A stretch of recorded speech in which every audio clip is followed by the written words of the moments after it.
गलत जगह पर धन जाए ऐसी जगह बिल्कुल मत दो। जहां लगता है अच्छी जगह है वहां दो। पहुंचे महाराज, एक नचिकेता की कथा आप लोगों ने सुनी होगी। 7 साल का था नचिकेता, केवल 7 वर्ष का नचिकेता। उसके पिताजी ने यज्ञ रखा। युवराज नचिकेता 7 साल का इकलौता लड़का, पिताजी ने यज्ञ रखा, बड़ा राजसु यज्ञ रखा। और यज्ञ होने के बाद पिताजी ने दान देना प्रारंभ करा। यज्ञ के बाद दान देना जरूरी है, बहुत जरूरी है।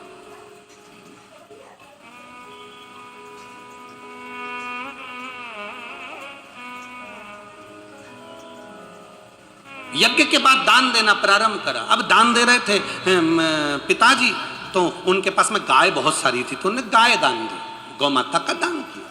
अब गौमाता का दान किया तो गाय का दान दिया, तो नचिकेता ने देखा कि मेरे पिताजी गाय दान कर रहे हैं। पिताजी के पास नचिकेता पहुंचे, पिताजी से पूछा, पिताजी आप क्या कर रहे हो? पिताजी ने कहा, बेटा अपने यज्ञ करा है ना, राजसु यज्ञ जो हुआ है, तो गौमाता का दान दे रहा, गाय का दान दे रहा, गाय का दान दे रहा है। हाँ, तो नचिकेता ने कहा, पिताजी आप गाय का दान तो दे रहे हो, पर बात ऐसी है पिताजी कि आप जितनी भी गाय दान में दे रहे हो वो सारी की सारी बूढ़ी,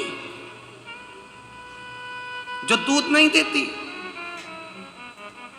केवल हड्डी का ढांचा हो रही है, शरीर में मांसी नहीं है, दुर्बल, बीमार, बूढ़ी। नचिकेता ने कहा, पिताजी ऐसी गाय तुम दान दे रहे हो?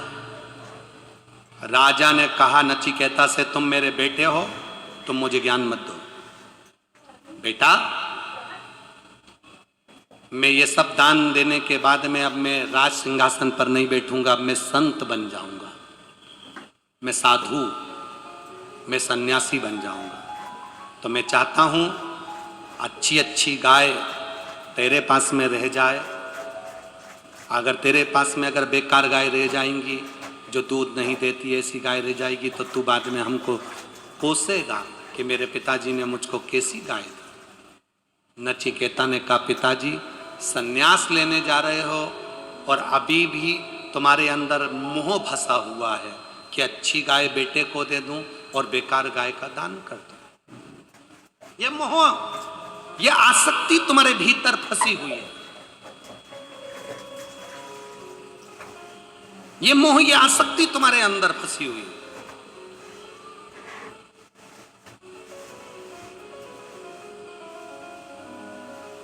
पिताजी जब तुम सन्यास ले रहे हो तो तुम्हारा बेटा भी तो तुमसे दूर हो गया, तो तुम्हें तो मोह छोड़ देना चाहिए। इतने में पिता ने अपने बेटे से कहा, तू बेटा है, बाप नहीं, मुझे अकल मत दे। बेटे ने कहा, नहीं पिताजी तुम गलती कर रहे हो, अच्छी गाय का हमेशा दान देना चाहिए। साड़ी ऐसी दान करो जिस साड़ी को कोई पहन सके, जिस साड़ी को ना सास पहन सके, ना बहू पहन सके, ना ननंद पहन सके। जो साड़ी किसी काम की नहीं होती वही पैक करके भागवत जी पे चढ़ा देते हो।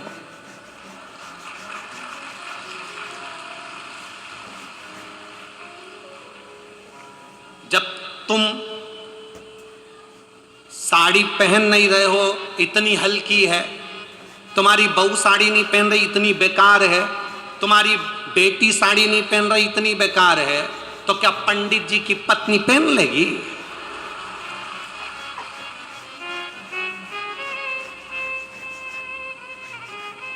ऐसी साड़ी दान करने से कौन सा मतलब है?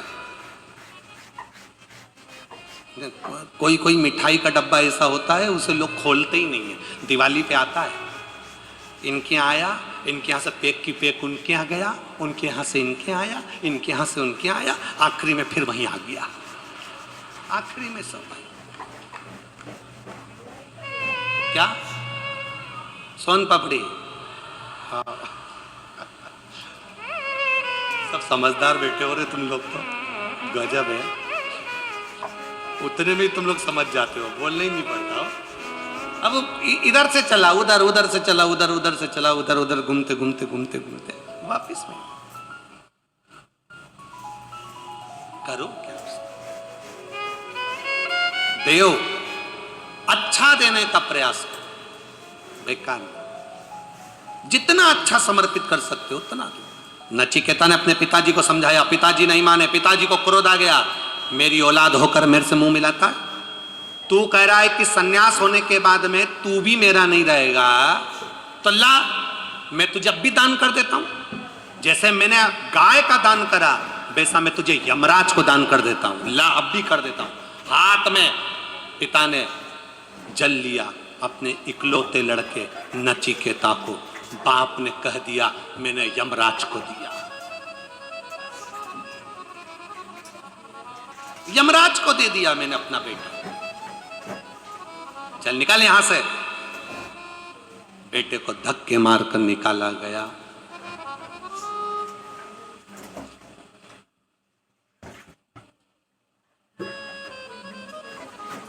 धक्के मारकर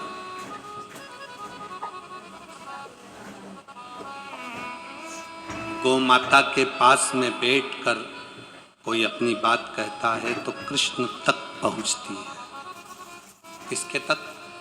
कृष्ण तक। नंदी बैल के नजदीक में बात कही तो शिव तक पहुंचती है। और भैंस के पास में बैठकर कोई बात करी जाती है तो वो यमराज तक पहुंचती है, यम तक। वो बात यमराज तक पहुंचती है।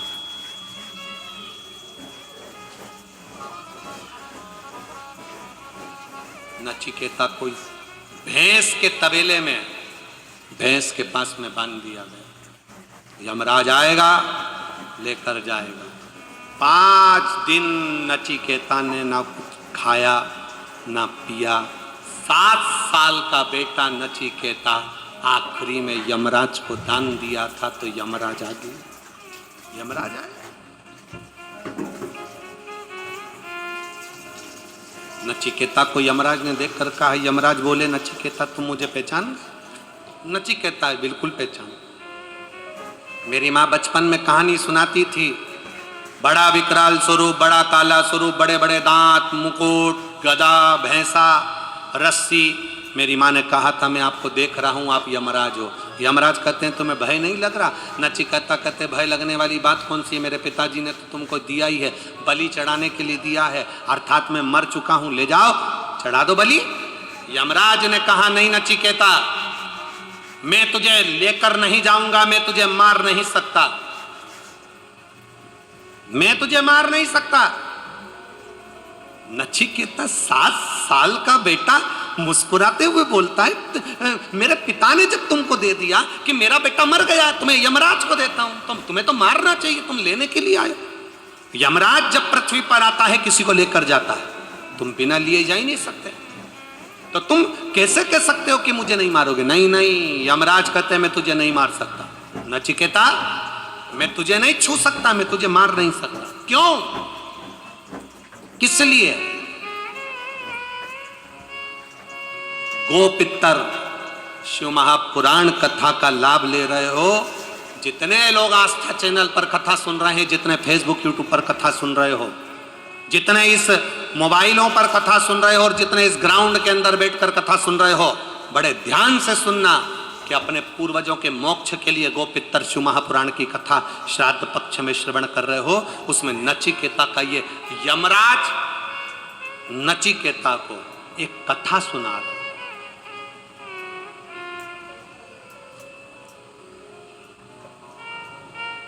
बाबा की कृपा से प्रदोष के दिन आपको ये कथा का लाभ मिले, इससे बढ़कर और क्या चाहिए? इससे बढ़कर सुख क्या चाहिए? यमराज नचिकेता को एक कथा सुना रहे।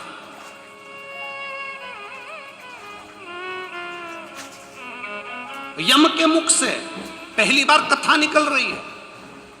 कितने भी शास्त्र, कितने भी वेद, कितने भी पुराण उठाकर देख लीजिए। उद्धव उवाच अर्जुन उवाच कृष्ण उवाच।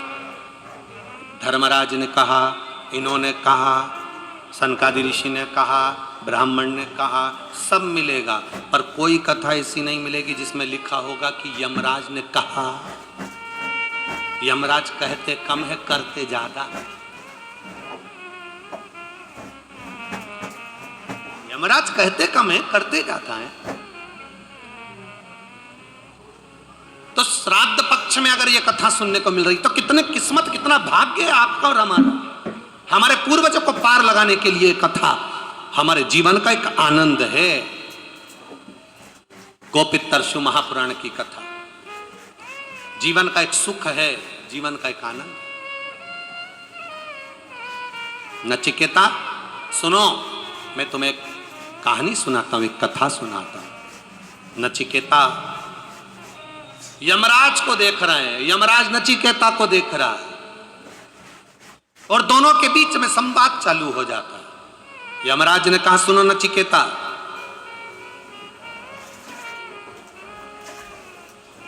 एक नगर में एक ब्राह्मण रहता था। ब्राह्मण के पास में बड़ी सुंदर 5 गायें थी, बड़ी सुंदर 5 गाय।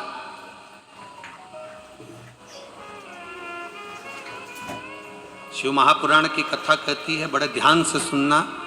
कभी जिंदगी में अगर मौका मिल जाए, कभी जीवन में तुम्हारे घर में गौ माता हो या कोई गौशाला हो और तुम्हें मालूम है कि ये गाय का ही दूध है, ये गौ माता का ही दूध है, तो कभी जीवन में अगर मौका मिल जाए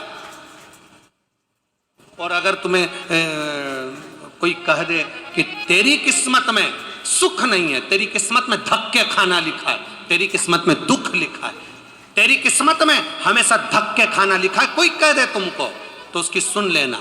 और आखिरी में केवल बेलपत्री का ये बीच वाले भाग पर गौ माता, अगर देसी गाय अगर कहीं हो, उसका अगर दूध सुबह का समय का मिल जाए, शाम का दूध नहीं, सुबह का यदि दूध मिल जाए, इस बेलपत्री के मध्य भाग में, आप लोग आस्था चैनल पर आप इस पत्ती, बीच की पत्ती के मध्य भाग में थोड़ा सा दूध लगाकर, नीचे के भाग में भी थोड़ा सा दूध लगाकर, दोनों पत्तियों में गाय का घी लगाकर भगवान शंकर के शिवलिंग पर कभी मौका मिल जाए जिंदगी में एक बार, किसी भी सोमवार की अष्टमी के दिन शिवलिंग पर अगर लगा दिया जाए, जिंदगी में दुख तुम्हारे आसपास भी नहीं भटक सकता, सुख की अनुभूति होगी।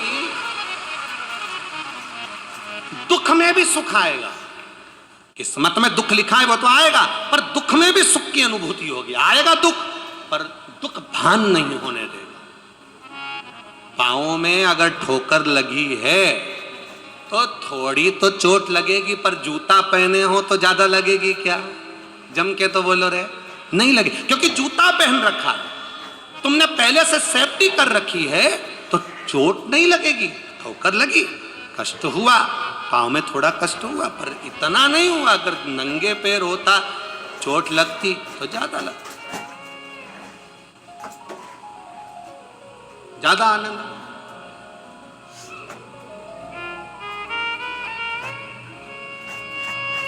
अब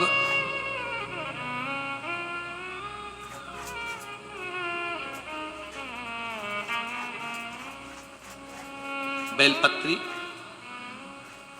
बीच वाली पत्ती पर ऊपर जम के बोलो गाय का दूध, नीचे घृत, दोनों साइड घृत, बाबा का आनंद करते हुए शंकर के शिवलिंग पर सोमवार अष्टमी के दिन। कितना भी कोई लिख दे,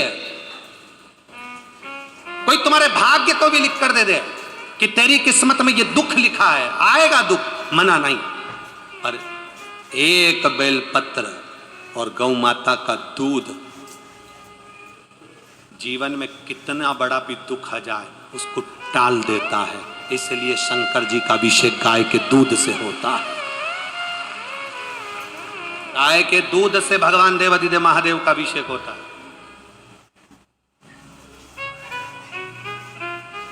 अब आज के जमाने में तो ना जाने कहां कहां का दूध लेकर आ जाए, तो भगवान शंकर को थैली का दूध, पाउडर का दूध, ना जाने कौन कौन सा, पर नहीं, भगवान के साथ में कभी छल नहीं करना। अगर आपके पास में गाय का दूध हो तो शिव जी को चढ़ाओ, गाय का दूध नहीं हो तो कोई नहीं कहेगा तुमसे कि दूध चढ़ाओ, आप तो भगवान शंकर को जल चढ़ा के आ जाओ। जल भी नहीं हो बेलपत्र चढ़ा दो, बेलपत्र नहीं हो शिव जी की उठा के शिव जी को चढ़ा दो। अब वो बेलपत्र भी नहीं हो तो भगवान शंकर के मंदिर में झाड़ू लगा दो, झाड़ू भी नहीं हो तो अपने पास जो कपड़ा उससे भगवान के मंदिर को पोंछ दो, वो भी नहीं हो सके तो मंदिर में शंकर जी के ऊपर जो फूल पत्ती पड़े हैं उसी को उठाकर भगवान शंकर का श्रृंगार कर दो। ये भी नहीं बने तो उनके दरवाजे पर जो दिए लगे पड़े हैं ठंडे हो गए, बुझ गए, उन दियों को उठा के कोने में ले जाकर रख दो। अगर इतना भी ना बने तो मंदिर में कहीं जाला हो रहा हो, गंदगी हो रही हो तो उसको झाड़ दो। इतना भी ना बने तो मंदिर के बाहर से निकल कर जाओ तो शिखर का दर्शन करते हुए चले जाओ तो जीवन का कल्याण हो जाता है। शिखर दर्शनम सर्व पापनाश। शिव कथा कहती है, यम कथा स्मरण गए हैं। एक नगर में एक ब्राह्मण रहता है, उसके पास 5 गाय हैं। 5 गाय को लेकर वो आराम से अपना जीवन जी रहा था। वहीं पर एक उसी नगर में एक दर्जी रहता, बहुत गरीब, साधारण, कुछ नहीं उसके पास, सहज सिंपल, बहुत। वो दर्जी जिसके पास में धन नहीं, वैभव नहीं, कपड़े सीता, जो धन मिलता उससे अपना गुजारा करता। यमराज कह रहे हैं, सुनो नचिकेता, मार्ग में चलते चलते एक राजा का सैनिक निकल कर जा रहा था, रथ को तेज दौड़ते हुए जा रहा था। रथ ले जाते ले जाते ले जाते ले जाते बीच मार्ग में गाय माता को चोट लग गई, गाय नीचे गिर गई। नचिकेता, जब गाय नीचे गिरी, गौ माता के गिरने पर नजदीक में बहुत से लोग देख रहे थे, कोई नहीं आया। तब एक दर्जी आया। वो दर्जी जिसके पास में थोड़े से कपड़े थे सिले हुए, बेचने जा रहा था, आया। दौड़ कर आकर उसने उस गौ माता के शरीर पर अपने बचे हुए कपड़ों को बांध दिया। धीरे धीरे गौ माता को लेकर अपने घर गया, जिसका एक पांव टूट गया था। यमराज कह रहे, नचिकेता, उसने गौ माता की सेवा करी, गौ माता ठीक हो गई।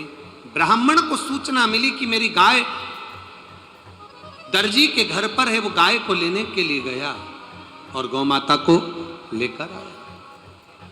श्राद्ध पक्ष की यह पावन कथा बड़े ध्यान से सुनो। गौ माता को जब वो लेकर आ गया, ब्राह्मण दर्जी को थोड़ा सा धन देने लगा। दर्जी ने मना कर दिया, मैं ये धन नहीं ले सकता क्योंकि मैंने गौ माता की सेवा करी, धन लेकर करूंगा क्या? धन नहीं। ब्राह्मण चले गया। समय के बाद दर्जी ने कपड़े सिलकर दूसरे नगर में बेचने जाने लगा। वहीं पर दर्जी के प्राण छूट गए। घर में धर्म पत्नी और बेटे को मालूम पड़ा कि पति मर गया, पिता चले गए। दोनों रोने लगे, रुदन आ गया।